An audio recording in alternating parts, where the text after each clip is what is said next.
Boss, wala namang ano, wala ka namang patunay na gumanti ng baril sa inyo eh.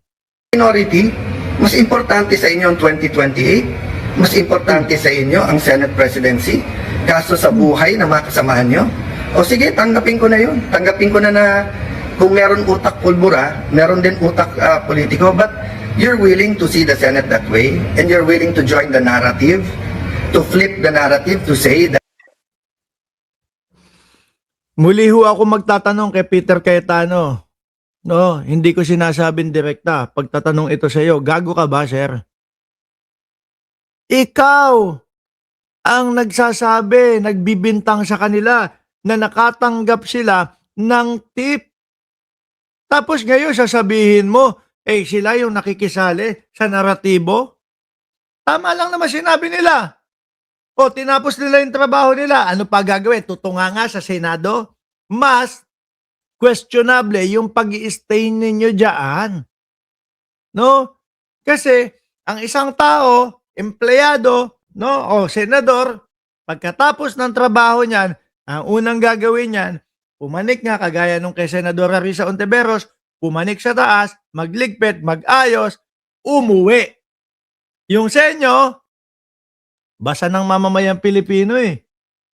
Basa ng mamamayang Pilipino, pauwiin yung mga kapwa senador na hindi kasama dyan sa mga kung ano-anong mga pinaggagawa nyo dyan at pagkatapos, gawin kung ano man yung iniisip ninyong mga gawin. Diba? Ano pa yung ginagawa nyo dyan?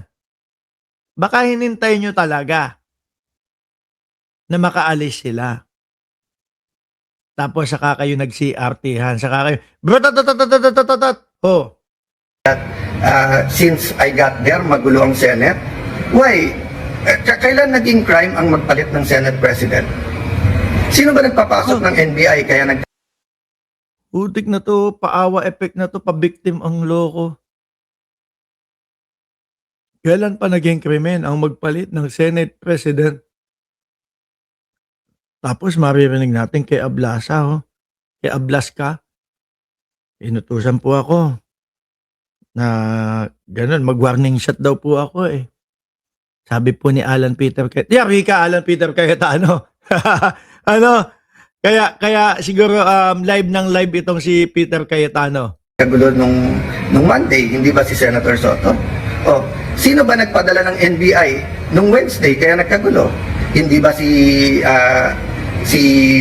Director Matibag? Sino nag-utos sa Kasi may warrant to para sila kay Bato de la Rosa. 'Di ba? May warrant to para sila kay Bato de la Rosa. Mas matunog ho, mas magaling makatunog yung kampo ni Trillanes at ng NBI na ganyan ang gagawin ninyo. Inabangan.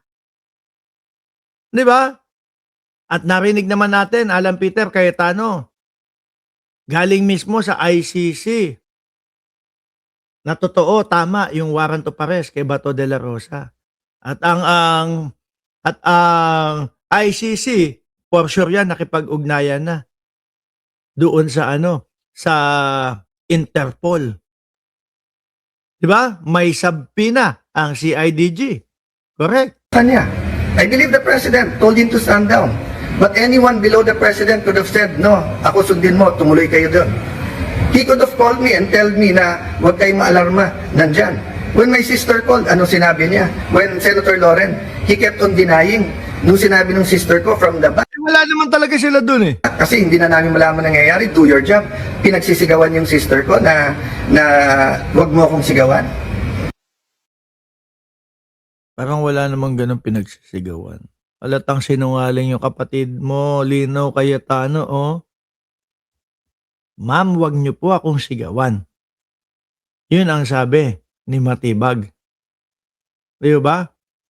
Tungkol po doon sa pagpapapunta nila Loren Legarda at nito pong sister niya na si Pia Cayetano. Pinagbibintangan nyo sila, ano po, na sila yung nagpaputok, na sila yung ganoon. Tapos gusto nyo papuntahin sila doon mismo sa Senado. Para i-frame up. No? O tingnan nyo, totoo yung sinasabi namin, nandito sila sa loob ng premises ng Senado. Kagayang-kagaya din po yung sa kay Amy Marcos.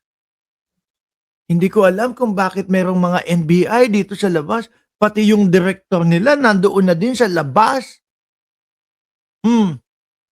Malaman-laman natin kay Director Matibag, ipinatawag pala siya para makipagpulong. No? Doon sa mga senador. Tapos ang palalabasin nila Amy Marcos, hindi namin alam kung bakit pati si Matibag nandito. Kaya umabot doon po sa pagbabarena. Hoy! Huwag niyo na akong pilitin. Lalabas na naman yung picture. Kayo talaga. Huwag na yun. Wala ng picture ni Amy na nagbabarena, ha? Yan po ang response ng ating NBI director nung akala niya, nung naraman niya na under attack ang Senado. Hindi niya sinabing, ma'am, susugre, ma'am, titignan na, ma'am, pupull out din, ma'am, tatawagin namin ng DND, ma'am, tatawagin namin. Hindi. Ang sinabi niya, huwag kayong... Dali, meron kayong dyan? Meron kayong PNP dyan? May mga kapulisan kayo dyan? Magtataka ka, mga bossing. Nandun yung mga kapulisan, nandun. Inaano na po nila. Sinusubukan na nilang tawag dito? Apulahin. Kung sabihin na natin apoy, sige, apulahin. Sinusubukan na po nilang tignan. Nandun ang NBI, nandun ang PNP, nandoon po yung mga Marines. Tatawag pa ng NBI.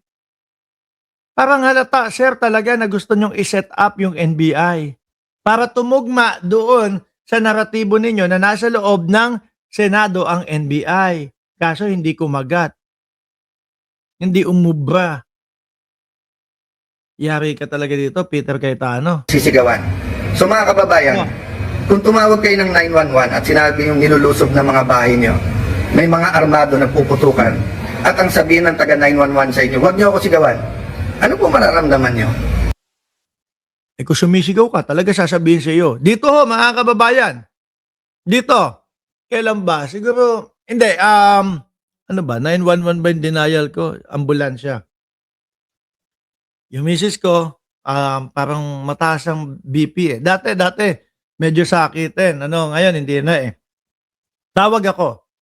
Ito, ganyan. Ngayon, siyempre kukuhanin yung mga detalye Umiinit yung ulo ko. Sabi sa akin, wag mo ako sigawan, wag ka sumigaw, no? Kumalma ka. O saka mo ipaliwanag na maayos. Naintindihan ko, oo nga naman.